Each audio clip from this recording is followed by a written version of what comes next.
बंगाल के governor general या भारत के गवर्नर जनरल पर आपको सबसे ज़्यादा फोकस करना है। मैं आपको नाम बता देता हूँ। Robert Clive, Warren Hasting, Cornwallis, Wellesley, Lord Hastings, William Bentinck, Metcalfe, Dalhousie और कैनिंग। इन नामों पर आपको सबसे ज़्यादा फोकस करना है। ठीक है, इनके समय काल में हुई एक्टिविटी आपको अच्छे से समझना है। देखिए फ्रेंड्स, पहली पहली बार अगर आप इस टॉपिक को पढ़ रहे हो तो थोड़ा आपके लिए डिफिकल्ट ज़रूर होगा, पर इस लेक्चर को आप अगर 3 से 4 बार अच्छे से देख लेंगे और क्वेश्चन आंसर टेस्ट की प्रैक्टिस कर लेंगे तो आपके लिए टॉपिक बहुत ही ईजी हो जाएगा। देखिए, स्टोरी स्टार्ट होती है 1600 ईस्वी से। अंग्रेजों ने भारत के साथ व्यापार करने के उद्देश्य से ईस्ट इंडिया कंपनी की स्थापना करी थी। कब करी थी? 1600 ईस्वी में। और उस समय दिल्ली पर मुगल बादशाह जहांगीर का शासनकाल हुआ करता था। ब्रिटिश ईस्ट इंडिया कंपनी ने भारत में व्यापार करने के लिए जहांगीर से अनुमति मांगी और जहांगीर ने उनको अनुमति दे दी और अंग्रेजों ने भारत में व्यापार करना क्या कर दिया? शुरू कर दिया।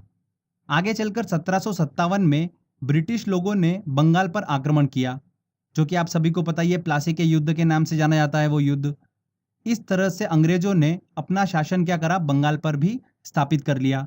ये युद्ध ब्रिटिश सरकार ने रॉबर्ट क्लाइव के नेतृत्व में लड़ा था, इसलिए ब्रिटिश ईस्ट इंडिया कंपनी के भारत में संचालन करने हेतु बंगाल का पहला गवर्नर किसको बना दिया? रॉबर्ट क्लाइव को बना दिया। तो भारत में नियुक्त होने वाला बंगाल का पहला गवर्नर कौन बना दोस्तों? रॉबर्ट क्लाइव बना। वर्ड को ध्यान से समझिएगा, मैंने बोला है बंगाल का पहला गवर्नर। ओके, कौन था? रॉबर्ट क्लाइव था। तो चलिए, डिटेल में स्टडी करने से पहले एक मैं आपको ओवरव्यू दे देता हूं कि किस तरीके से हम लेक्चर को आगे समझेंगे। 1757 से लेकर 1772 तक ब्रिटिश सरकार का जो सर्वोच्च पद हुआ करता था वो बंगाल के गवर्नर के नाम से जाना जाता था। आगे चलकर 1773 में रेगुलेटिंग एक्ट आया। उसके बाद से ब्रिटिश सरकार का सर्वोच्च पद बंगाल के गवर्नर जनरल के नाम से जाने जाने लगा था 1773 के बाद से। इसके बाद 1833 में चार्टर्ड एक्ट आया। ब्रिटिश सरकार का सर्वोच्च पद जो था बंगाल के गवर्नर जनरल की बजाय भारत के गवर्नर जनरल के नाम से जाने जाने लगा। तो फ्रेंड्स ध्यान रखिएगा। फिर आगे चलकर 1858 से इसे बदलकर वायसराय कर दिया गया और जब भारत 1947 में आज़ाद हुआ उसके बाद से वायसराय की पदवी को हटा दिया गया और उसके स्थान पर फिर से गवर्नर जनरल के पद को अपनाया गया था जब तक कि भारत का संविधान लागू हुआ। तो फ्रेंड्स, ये मैंने आपको एक ओवरव्यू दिया है, इसलिए बताया मैंने आपको कि हम आगे किस तरीके से स्टडी करेंगे, आपके लिए बहुत ईजी हो जाएगा। तो चलिए एक एक करके हम सभी जितने भी इंपॉर्टेंट पॉइंट्स हैं उन सभी को डिस्कस करेंगे समय काल के अकॉर्डिंग। तो सबसे पहले मैंने आपको बताया था बंगाल का पहला गवर्नर कौन बना था? रॉबर्ट क्लाइव बना था। तो उसी के समय काल से हम स्टार्ट करते हैं। रॉबर्ट क्लाइव ने अपने शासनकाल के दौरान द्वैत शासन मतलब डायआर्की व्यवस्था को लागू किया था। द्वैत शासन क्या होता है? देखिए, जब किसी भी स्थान पर शासन व्यवस्था जो होती है वो दो शासक के हाथों में हो तो उसे क्या बोलते हैं? डायआर्की व्यवस्था या फिर द्वैत शासन कहा जाता है। भारत इसका सबसे अच्छा एग्जाम्पल है। देखिए, भारत में शासन व्यवस्था दो हाथों में है। तो रॉबर्ट क्लाइव के समय काल में प्रशासन जो था वो बंगाल का नवाब चलाता था और भू राजस्व, सैनिक संरक्षण, ये सभी जो थे ये ईस्ट इंडिया कंपनी के हाथों में थे। आगे चलकर देखिए, रॉबर्ट क्लाइव के बाद में वेरेल्स्ट अगले गवर्नर बने, उसके बाद कर्टियर और उसके बाद 1772 में वॉरेन हेस्टिंग बंगाल के गवर्नर बने। तो हमको वॉरेन हेस्टिंग का समय काल अच्छे से समझना है। देखिए, बहुत ही इंपॉर्टेंट है, क्वेश्चन बनता है, यहाँ से ध्यान रखिएगा। इसके समय काल में 1773 में रेगुलेटिंग एक्ट आया। इसी एक्ट के तहत बंगाल के गवर्नर का नाम बदलकर क्या रख दिया गया? बंगाल के गवर्नर जनरल रख दिया गया। क्लियर? तो ध्यान रखिएगा, वॉरेन हेस्टिंग जो था वो आखिरी बंगाल का गवर्नर और पहला बंगाल का गवर्नर जनरल बना था। कौन? Warren Hasting. रेगुलेटिंग एक्ट क्या था? देखिए, मैं आपको सिंपल लैंग्वेज में बता देता हूँ। इसका मेन उद्देश्य ये था कि ईस्ट इंडिया कंपनी जो भारत में कार्य कर रही थी उसके कार्यों को नियंत्रित करना, संसदीय प्रणाली को स्थापित करना और राजनीतिक कार्यों को मान्यता देना, यह रेगुलेटिंग एक्ट का मेन उद्देश्य था। साथ ही इसी एक्ट के तहत 1774 में कलकत्ता में सबसे पहले सुप्रीम कोर्ट की स्थापना की गई थी। कहां पर की गई थी? कलकत्ता में की गई थी। ध्यान रखिएगा friends, very very important point है। और इसकी पहली न्यायाधीश कौन थी? एलिजा इम्पे थी। इसी के समय काल में सर विलियम जोन्स ने एशियाटिक सोसाइटी ऑफ बंगाल की स्थापना की।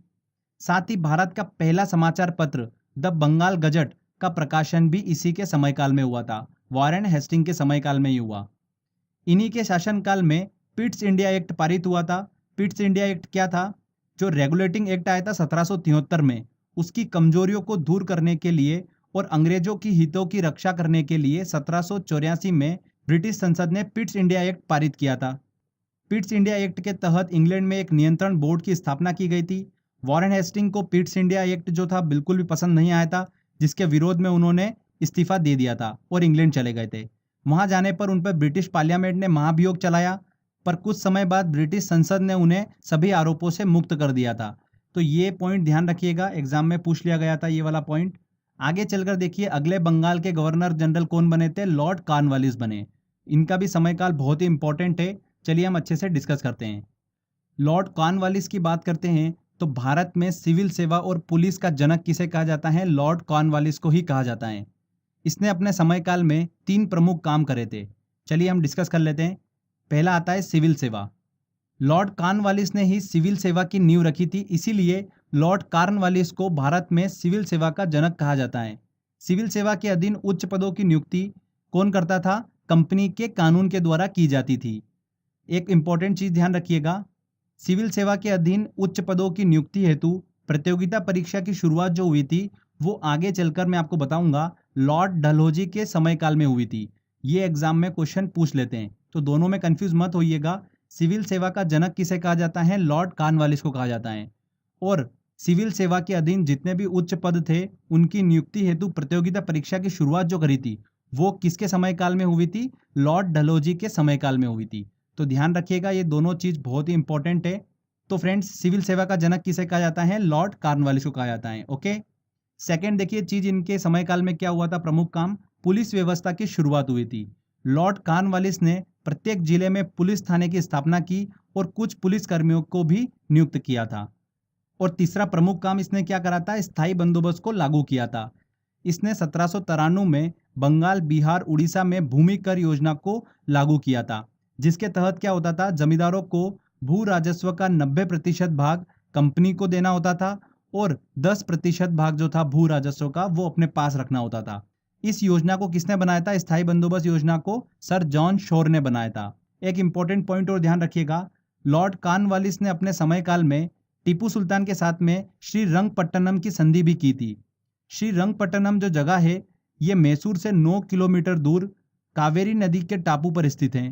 कॉर्नवालिस ने इस किले की क्या करी थी, घेराबंदी करवाई थी। उस समय पर इस किले पर राज कौन करता था, हैदर अली और उसका पुत्र टीपू सुल्तान इस पर राज किया करते थे, शासन किया करते थे। 1792 ईस्वी में इस घेराबंदी का अंत जो हुआ था वो अंग्रेजों के साथ एक संधि कर हुआ था। तो संधि जो हुई थी वो टीपू सुल्तान और कॉर्नवालिस के बीच में हुई थी और यही संधि क्या कहलाई थी, श्रीरंगपट्टनम की संधि कहलाई थी। तो ध्यान रखिएगा, श्रीरंगपट्टनम की संधि जो थी वो लॉर्ड कॉर्नवालिस के समयकाल में हुई थी। इसी के साथ में तीसरा जो एंग्लो मैसूर युद्ध था वो समाप्त हुआ था। अब ये एंग्लो मैसूर युद्ध क्या है ये मैं आपको आगे समझाने वाला हूँ। लॉर्ड कॉर्नवालिस के बाद में देखिए अगला गवर्नर जनरल कौन बना था, सर जॉन शोर बने थे। 1793 से लेकर 98 तक इनका समयकाल चला। इनके समयकाल में सिर्फ एक ही चीज आपको ध्यान रखनी है, खारदा का युद्ध हुआ था, ठीक है। और ये खारदा का युद्ध जो हुआ था ये मराठों और निजाम के बीच में हुआ था। इसको याद रखने का एक तरीका मैं आपको बता देता हूँ। देखिए खारदा में देखिए वर्ड जो आ रहा है स्टार्टिंग का खर खर, ठीक है। और खर खर की आवाज जो होती है उससे क्या होता है, शोर होता है हमेशा, तो उससे आप इसको इजीली याद रख सकते हैं, ठीक है। तो खारदा का युद्ध जब भी आएगा तो खरखर साउंड आपको वहां पर दिमाग में आएगा और खरखर से क्या होता है, शोर होता है। तो सर जॉन शोर के समयकाल में खारदा का युद्ध हुआ था मराठों और निजाम के बीच में। इसके बाद में बंगाल के अगले गवर्नर जनरल कौन बने थे, लॉर्ड वेलेजली बने। इनका समयकाल भी बहुत ही इंपॉर्टेंट है, यहाँ से भी एग्जाम में क्वेश्चन बन जाता है। देखिए लॉर्ड वेलेजली के समयकाल की बात करते हैं तो इसे बंगाल के शेर के नाम से जाना जाता था। इनके समयकाल में जो प्रमुख घटनाएं हुई वो कौन कौन सी थी, सायक संधि प्रणाली, बसीन की संधि, चौथा एंग्लो मैसूर युद्ध और इन्होंने प्रेस पर प्रतिबंध लगाया था। तो ये 4 प्रमुख घटनाएं थी। एक एक करके चलिए सबको हम अच्छे से समझते हैं। लॉर्ड वेलेजली ने भारत में फ्रांसीसियों के भय को समाप्त करने हेतु सायक संधि प्रणाली की शुरुआत करी थी। अगर बात करते हैं कि भारत में सबसे पहले सायक संधि प्रणाली की शुरुआत किसने करी थी, तो वो किसने करी थी, फ्रांसीसी गवर्नर डुप्ले ने करी थी। इस प्रणाली का उद्देश्य क्या था, ब्रिटिश राज्य का विस्तार करना। इस प्रणाली के तहत दूसरे राज्यों से संधि कर उन्हें ब्रिटिश राज्य में मिला लिया जाता था। ध्यान रखिएगा, सबसे पहले हैदराबाद के शासक ने इस संधि को स्वीकार किया था। किस शासक ने, हैदराबाद के शासक ने। आगे देखिए सेकेंड इंपॉर्टेंट एक्टिविटी क्या हुई थी, बसिन की संधि हुई थी। बसिन की संधि अंग्रेजों और मराठा पेशवा बाजीराव के बीच में हुई थी। तो बसिन की संधि का संबंध भी किससे है, लॉर्ड वेलेजली के समयकाल से है। आगे देखिए चौथा एंग्लो मैसूर युद्ध जो हुआ था 1799 में, वो भी इसी के समयकाल में हुआ था, लॉर्ड वेलेजली के समयकाल में ही हुआ था। अंग्रेजों और हैदर अली तथा उसके पुत्र टीपू सुल्तान के बीच में समय समय पर युद्ध लड़े गए थे, जिन्हें एंग्लो मैसूर युद्ध के नाम से जाना जाता है। 32 वर्षों के बीच में 1767 से 1799 के बीच में 4 युद्ध लड़े गए थे। हमको देखिए जिसको ध्यान रखना है वो है चौथा एंग्लो मैसूर युद्ध, जो कि हुआ था लॉर्ड वेलेजली के समयकाल में, और इसी युद्ध में टीपू सुल्तान जो था वो मारा गया था, इसीलिए हमको इसको ध्यान रखना है। चौथी प्रमुख एक्टिविटी क्या हुई थी इसके समयकाल में, कि इसने प्रेस पर प्रतिबंध लगा दिया था। ओके फ्रेंड्स, तो फ्रेंड्स ये अच्छे से हमने लॉर्ड वेलेजली का समयकाल डिस्कस करा। इसके बाद देखिए अगला बंगाल का गवर्नर जनरल कौन बना, लॉर्ड कॉर्नवालिस बना। फिर से बना था ये 1805 में, पर जल्दी ही इनकी क्या हुई, उत्तर प्रदेश के गाजीपुर में मृत्यु हो गई थी। इसके बाद सर जॉर्ज वालो अगले बंगाल के गवर्नर जनरल बने। उनके समयकाल की देखिए एक प्रमुख घटना आप ध्यान रखिएगा, वेल्लोर का सिपाही विद्रोह जो हुआ था वो सर जॉर्ज वार्लो के समयकाल में ही हुआ था। इसके बाद में अगले बंगाल के गवर्नर जनरल कौन बने, लॉर्ड मिंटो। इनके शासनकाल की एक ही प्रमुख घटना है अमृतसर की संधि। बस ध्यान रखिएगा आप, ज़्यादा आपको डेप्थ में जाने की जरूरत नहीं है। लॉर्ड मिंटो के बाद में देखिए आगे चलकर बंगाल के गवर्नर जनरल कौन बने, लॉर्ड हेस्टिंग बने।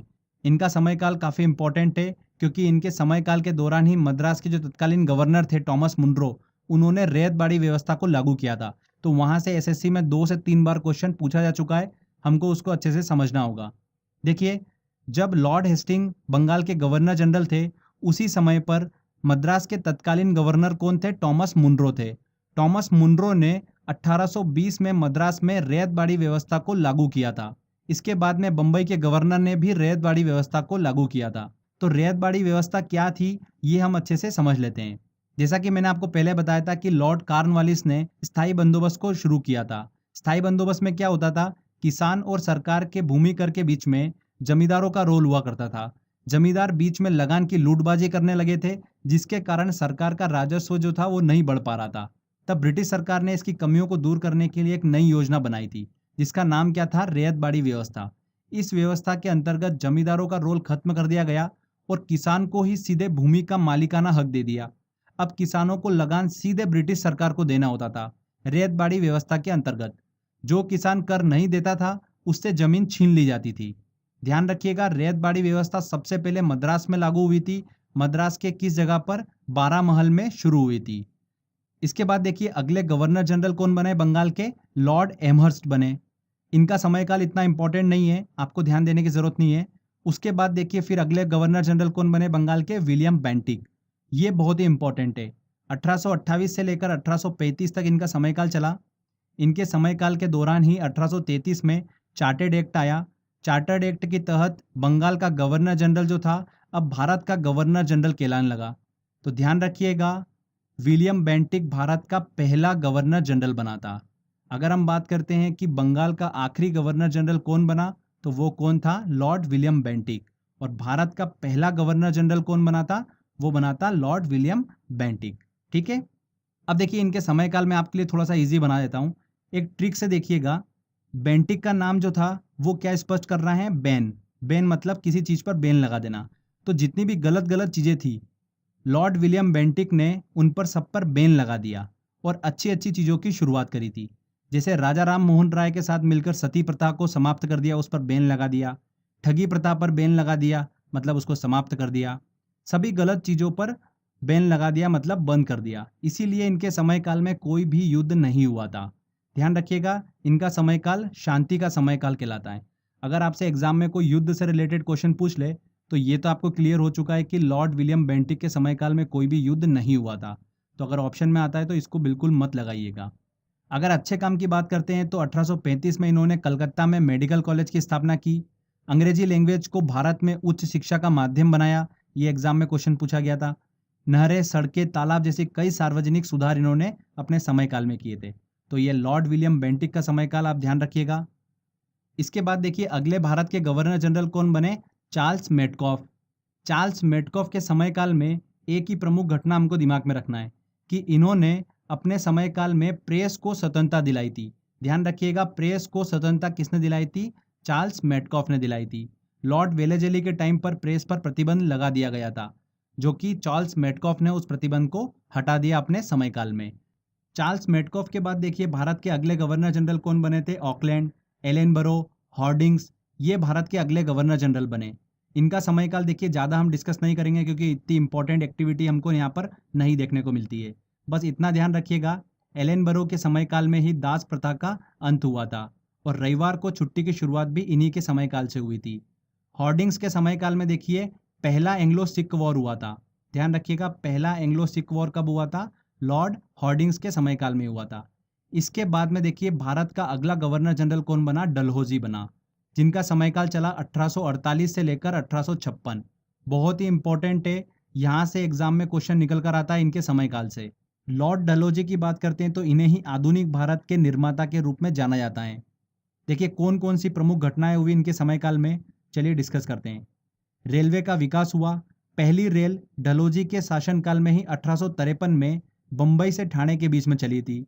संचार प्रणाली का विकास भी इन्हीं के समयकाल में हुआ। पहली संचार सेवा जो थी वो आगरा और कलकत्ता के बीच में शुरू हुई थी।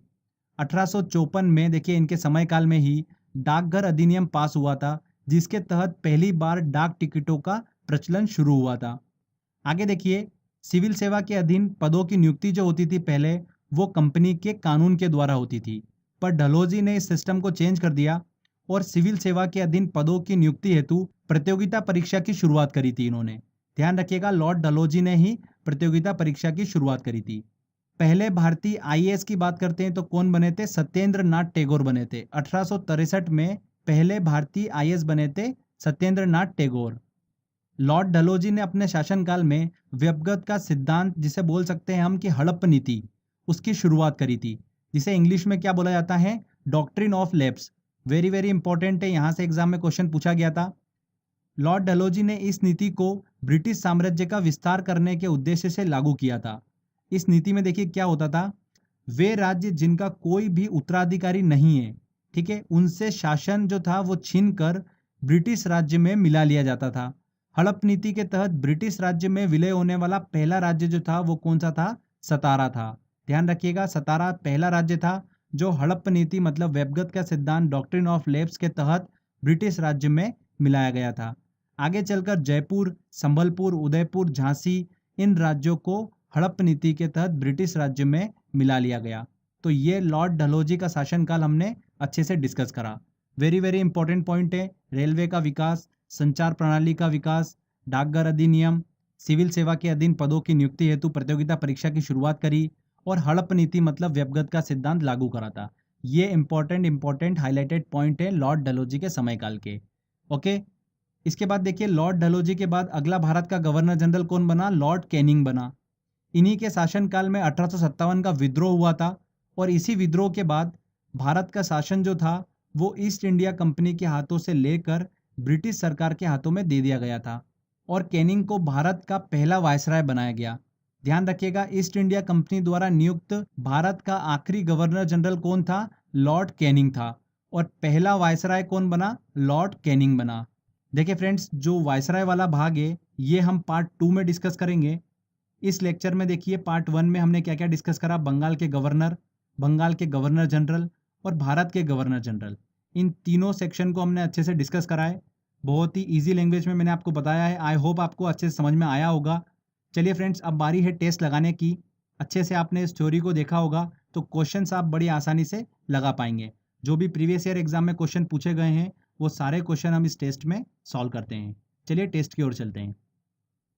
देखिए दोस्तों, पहला क्वेश्चन है, भारत में राजस्व एकत्रित करने के लिए स्थायी प्रणाली की शुरुआत किसने की थी? स्थायी बंदोबस्त, स्थायी प्रणाली की शुरुआत किसने करी थी? लॉर्ड कॉर्नवालिस ने करी थी। B answer. ब्रिटिश शासन के दौरान मद्रास में रैयतबाड़ी प्रणाली की शुरुआत करने वाला कौन था? मद्रास में रैयतबाड़ी प्रणाली की शुरुआत किसने करी थी? थॉमस मुनरो ने करी थी। और सबसे पहले रैयतबाड़ी प्रणाली की शुरुआत भी मद्रास में ही हुई थी। ओके, यहाँ पर सी आंसर सही होगा। बंगाल का पहला गवर्नर जनरल था, बंगाल का पहला गवर्नर जनरल कौन बना था? वॉरेन हेस्टिंग बना था। चलिए अगला क्वेश्चन लेते हैं।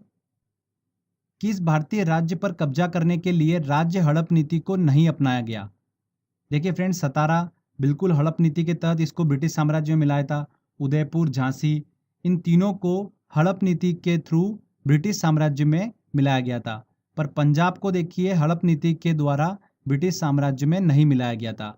मैंने आपको बताया था एंग्लो सिख वॉर हुआ था, तो पंजाब को सेकेंड एंग्लो सिख वॉर के बाद में ब्रिटिश साम्राज्य में मिला लिया गया था। तो यहाँ पर डी आंसर बिल्कुल सही होगा। ईस्ट इंडिया कंपनी का अंतिम गवर्नर जनरल और क्राउन के अधीन पहला वायसराय कौन था? कौन बना था? लॉर्ड कैनिंग बने थे। एक खुली प्रतियोगिता परीक्षा के माध्यम से इंडियन सिविल सर्विस में भारतीयों के प्रवेश को निम्नलिखित में से किसने संभव बनाया था? किसने बनाया था? लॉर्ड डलहौजी ने। लॉर्ड डलहौजी ने ही सिविल सर्विस में उच्च पदों की नियुक्ति हेतु प्रतियोगिता परीक्षा की शुरुआत करी थी। लॉर्ड डलहौजी ने। भारतीय सिविल सेवा में चुने जाने वाले पहले भारतीय कौन थे? पहले आईएएस कौन बने थे? सत्येंद्र नाथ टैगोर बने थे 1863 में। ध्यान रखिएगा, सत्येंद्र नाथ टैगोर। इंग्लैंड के हाउस ऑफ कॉमन द्वारा भारत के किस गवर्नर जनरल पर महाभियोग चलाया गया था? किस पर चलाया गया था? वॉरेन हेस्टिंग पर। वॉरेन हेस्टिंग जो थे वो पिट्स इंडिया एक्ट के देखिए विरोध करते हुए गवर्नर जनरल के पद से इस्तीफा देकर इंग्लैंड चले गए थे, जहां पर उन पर महाभियोग चलाया गया था। ठीक है, तो वॉरेन हेस्टिंग यहाँ पर सही आंसर होगा। निम्न में से कौन सा भारत का पहला वायसराय था? पहला वायसराय कौन बना? लॉर्ड कैनिंग बने थे। चलिए अगला क्वेश्चन देखते हैं।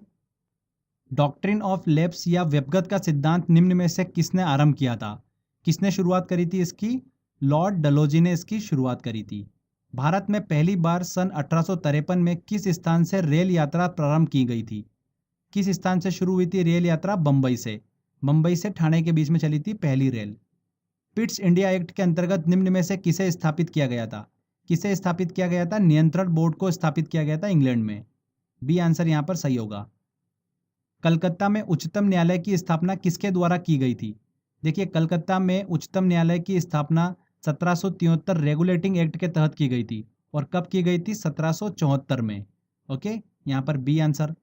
निम्न में से कौन बंगाल का पहला गवर्नर था? बंगाल का पहला गवर्नर कौन बना था? रॉबर्ट क्लाइव बना था।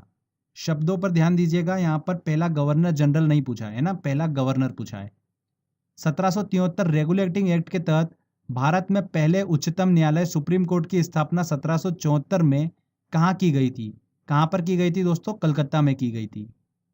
एशियाटिक सोसाइटी ऑफ बंगाल की स्थापना निम्न में से किस बंगाल के गवर्नर जनरल के समयकाल में हुई थी? किस बंगाल के गवर्नर जनरल के समयकाल में हुई थी? वॉरेन हेस्टिंग के समयकाल में हुई थी। निम्न में से किसे सिविल सेवा का जनक कहा जाता है? सिविल सेवा का जनक किसे कहा जाता है? लॉर्ड कॉर्नवालिस को कहा जाता है। खारदा का युद्ध निम्न में से किसके समयकाल में हुआ था? देखिए, खरखर की आवाज मतलब शोर होना, मतलब सर जान शोर। सी आंसर यहाँ पर सही होगा। रैयतबाड़ी व्यवस्था सबसे पहले कहाँ पर शुरू हुई थी? रैयतबाड़ी व्यवस्था सबसे पहले कहाँ पर शुरू हुई थी? मद्रास में शुरू हुई थी। निम्न में से किस भारत के गवर्नर जनरल ने राजा राम मोहन राय के साथ मिलकर सती प्रथा का अंत किया था? किसने करा था? देखिए, सती प्रथा पर बैन लगाना, ठीक है, ठगी प्रथा पर बैन लगाना, मतलब बैन वर्ड आपको समझ में आ रहा होगा। तो देखिए यहाँ पर बेंटिक, बेंटिक साउंड आ रहा है ना, तो Lord William Bentinck. C answer यहाँ पर सही होगा। निम्न में से किसने अंग्रेजी को भारत में उच्च शिक्षा का माध्यम बनाया? किसने बनाया था? लॉर्ड विलियम बेंटिक ने। C answer. किस भारत के गवर्नर जनरल ने प्रेस को स्वतंत्रता दिलाई थी? देखिए, प्रेस को स्वतंत्रता किसने दिलाई थी? मेटकॉफ ने दिलाई थी। चार्ल्स मेटकॉफ ने प्रेस को स्वतंत्रता दिलाई थी। टीपू सुल्तान चौथे एंग्लो मैसूर युद्ध में मारा गया। यह युद्ध किस बंगाल के गवर्नर जनरल के समयकाल में हुआ था? चौथा एंग्लो मैसूर युद्ध देखिए किसके समयकाल में हुआ था? लॉर्ड वेलेजली के समयकाल में हुआ था। वेरी वेरी इंपॉर्टेंट क्वेश्चन है ये। निम्न में से कौन 1857 के विद्रोह के समय भारत के गवर्नर जनरल के रूप में कार्यरत थे? कौन कार्यरत थे? Lord Canning. लॉर्ड कैनिंग के समयकाल में ही 1857 का विद्रोह हुआ था। हड़प्प नीति डॉक्ट्रिन ऑफ लैप्स के तहत ब्रिटिश राज्य में विलय होने वाला पहला राज्य कौन सा था? पहला राज्य कौन सा था? सतारा। निम्न में से किस भारत के गवर्नर जनरल के शासनकाल में रेलवे और संचार प्रणाली की शुरुआत हुई थी? किसके शासनकाल में हुई थी? लॉर्ड डलहौजी के शासनकाल में। लॉर्ड वेलेजली के द्वारा शुरू सहायक संधि प्रणाली को निम्न में से किस स्थान के शासक ने सबसे पहले स्वीकारा था? किस स्थान के शासक ने हैदराबाद के शासक ने सबसे पहले सायक संधि प्रणाली को स्वीकारा था? श्रीरंगपट्टनम की संधि टीपू सुल्तान और किसके बीच में हुई थी? श्रीरंगपट्टनम की संधि जो थी वो टीपू सुल्तान और कॉर्नवालिस के बीच में हुई थी। B answer. निम्न में से किसे आधुनिक भारत के निर्माता के रूप में जाना जाता है? किसे जाना जाता है आधुनिक भारत के निर्माता के रूप में? लॉर्ड डलहौजी को। डी आंसर यहाँ पर सही होगा। तो फ्रेंड्स देखिए, यहाँ पर हमारा ये पहला पार्ट कंप्लीट होता है। आई होप आपने सारे अच्छे से क्वेश्चन सॉल्व कर लिए होंगे। तो इस वीडियो को अच्छे से 2-3 बार देख लीजिए और टेस्ट की प्रैक्टिस भी कर लीजिए। टेस्ट लगाने के लिए जो लिंक है वो मैंने डिस्क्रिप्शन बॉक्स में दे रखी है, आप वहाँ से टेस्ट लगा सकते हैं। साथ ही फेसबुक पेज पे भी आपको टेस्ट का लिंक मिल जाएगा। तो अच्छे से प्रैक्टिस करिए। ये हमारा पहला पार्ट कंप्लीट होता है जिसमें बंगाल के गवर्नर जनरल, भारत के गवर्नर जनरल को हमने अच्छे से डिस्कस कराएं। इसके पार्ट 2 में हम डिस्कस करेंगे भारत के सभी वायसराय को। तो मेहनत करते रहिए, सफलता आपको ज़रूर मिलेगी। आई होप दोस्तों आपको ये वीडियो काफ़ी पसंद आया होगा। अगर आपको वीडियो अच्छा लगा है तो प्लीज़ जल्दी से वीडियो को लाइक करिए, शेयर करिए और कमेंट करके ज़रूर बताइए कि वीडियो कैसा लगा। अगर आपने अभी तक चैनल को सब्सक्राइब नहीं करा है तो सब्सक्राइब भी कर लीजिए, क्योंकि इस तरीके की जब भी वीडियो मैं अपलोड करूँगा आपको उसका बेनिफिट मिलता रहेगा। तो फ्रेंड्स मिलते हैं अगले वीडियो में। जय हिंद, जय भारत।